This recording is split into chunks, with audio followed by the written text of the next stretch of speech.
Hey, what's up guys, it's Kai, and today's video is going to consist of two parts. In the first part, we'll be responding to some sources I was sent regarding the allegations that white people are not being supported by the government during the pandemic in South Africa. The second part is a bit more casual and funny in my opinion, and it contains an actual conversation between me and Brandi Sheets.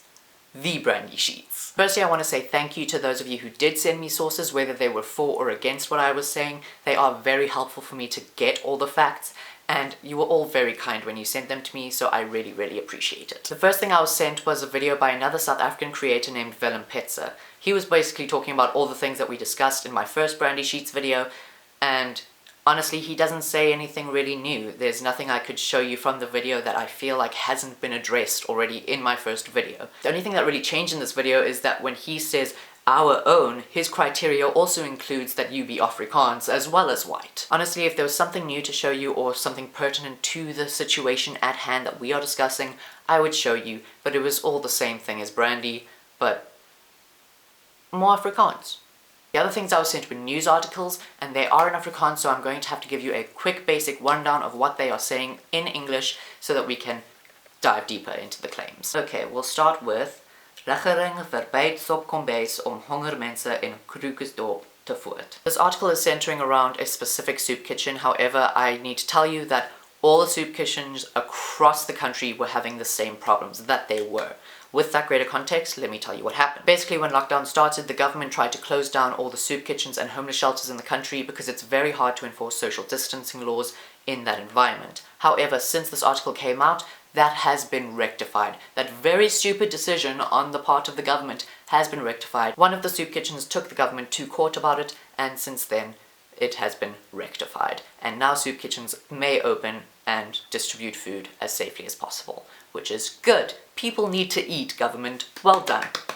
Yay! And though this was happening, and it was a stupid decision on the part of the government, because obviously people need to eat in a pandemic, even though it is true, this was not a case of the government refusing to help white people get food. It was them being dumb about soup kitchens. Polisieman wat gesin in nood, se kos terwyl kleinkinders moet te kyk. So this article claims that a white family with small children received a food parcel from some kind of organization that was helping feed people during this pandemic. However, apparently 3 policemen knocked on their doors, took the food parcels and other food in the house, claiming that the food parcels and the government aid were not for white people. The man in that family then went to that police station to file a report. However, his cell phone was apparently knocked out of his hands, and the video that he had taken of the interaction was deleted. The man was then taken to another station where he could successfully file his report. Apparently, the policemen involved seem to be connected to other similar cases, and the problem seems to be with 1 or 2 police stations. When it comes to this article, I could not find anything to confirm nor deny that this took place. So this is one of those articles that's just kind of gonna hang there, and you're gonna have to decide if you believe that it's true or not.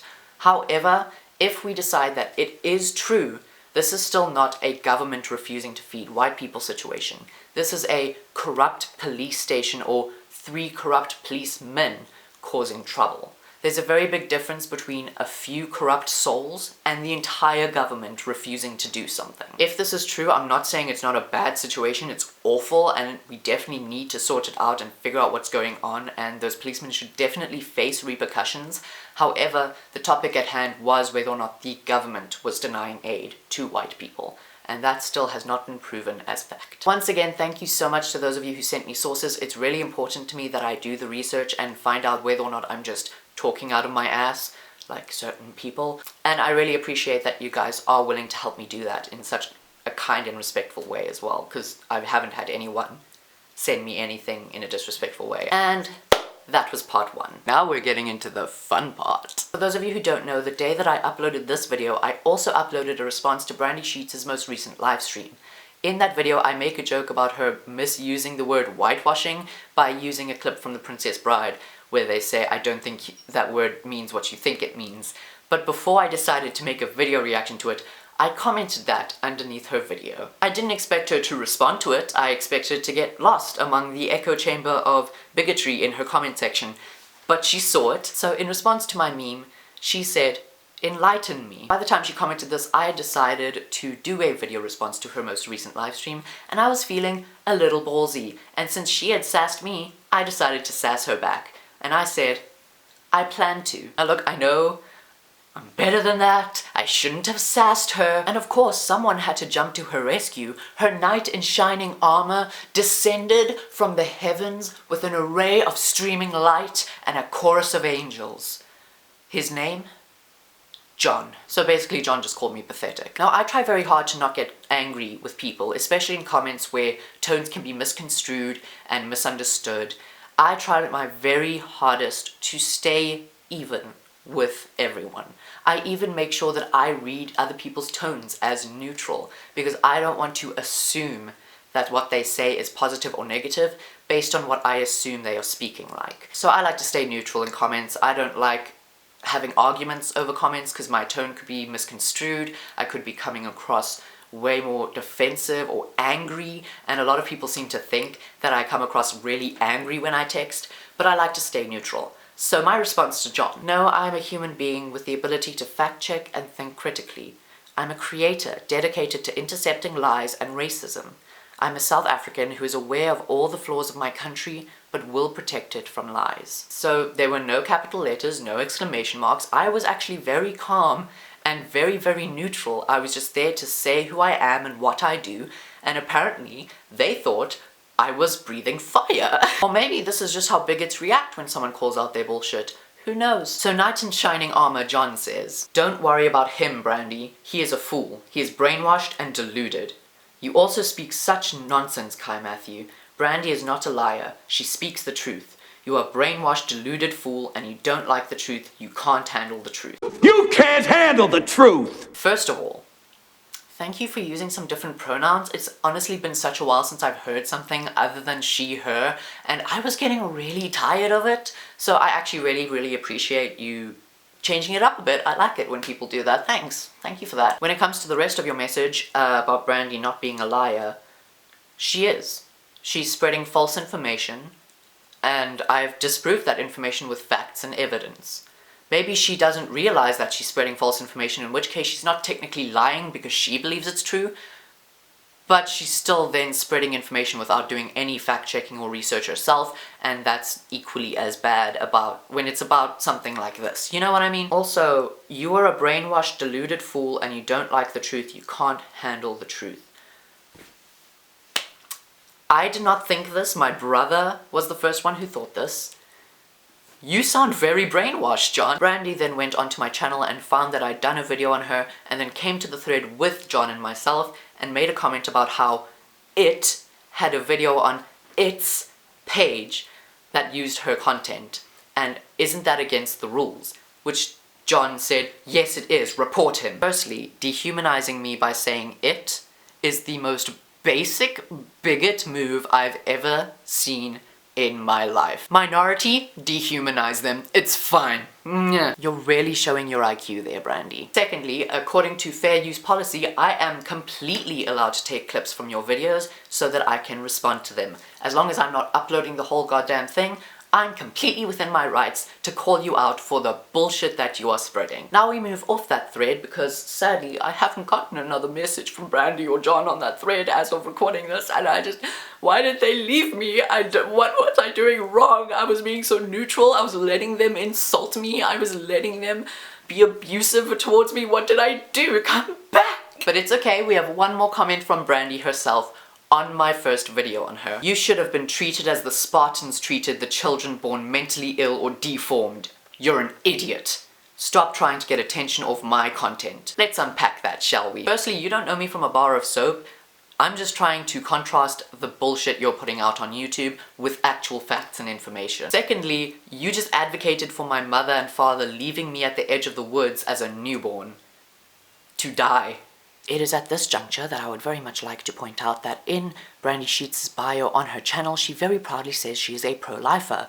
Obviously, she's the stereotypical one that only cares about the zygote actually becoming a baby and being shoved out of a vagina, and doesn't give a fuck about life after that, considering she's spreading all this hatred, bigotry, and she literally told me that she wished my parents had killed me after I was born. Now let's talk about the fact that she made this comment at all, and that her viewer made those comments at all. In my responses to her, I have not insulted her once, aside from calling her a racist or a bigot, which she has proven she is.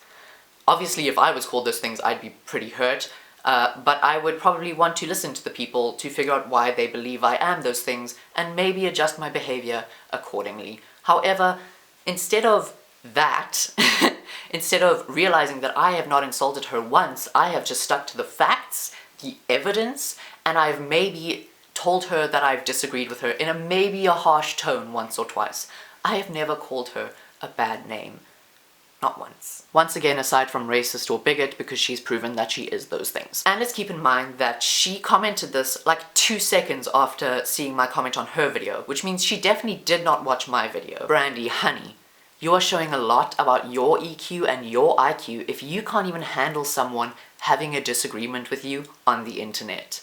You cannot even handle the fact that I made a video disproving you. You cannot handle the fact that I have actual facts and experience in this country, and that I called out your hypocrisy and your bigotry and your racism. You can't handle it, and so you lashed out. Like a child. Like a toddler. And now we'll address her final part of her comment.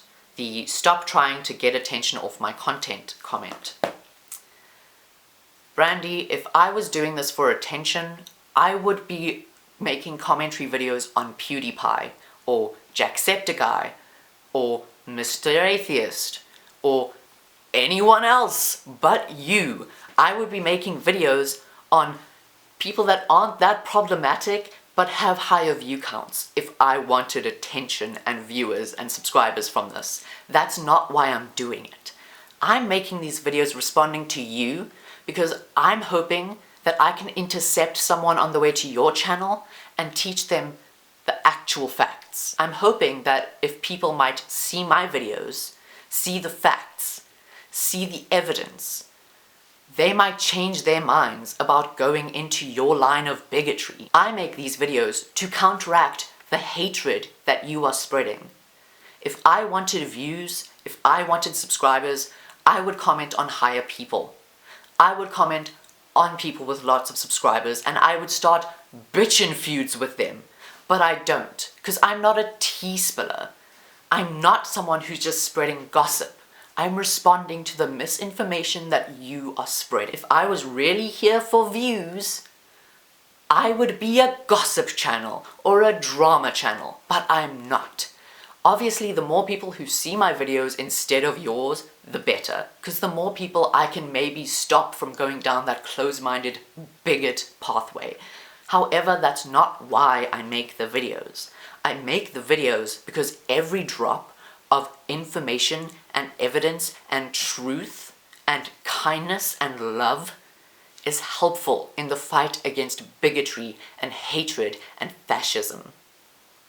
That is why I make these videos. It has nothing to do with you. But if you really want me to stop making videos on you, then stop spreading misinformation. It's that simple. That's all I have for you today, guys. Thank you so much for watching, and if there are any updates in my conversation with Brandi, I'll probably update you on my Instagram or my Twitter, which are linked down below in the description. Thank you so much for watching my channel, and if you guys find anything fascist you want me to respond to, please let me know and send it my way, either in the comments or on my social media pages, and I will see you next time.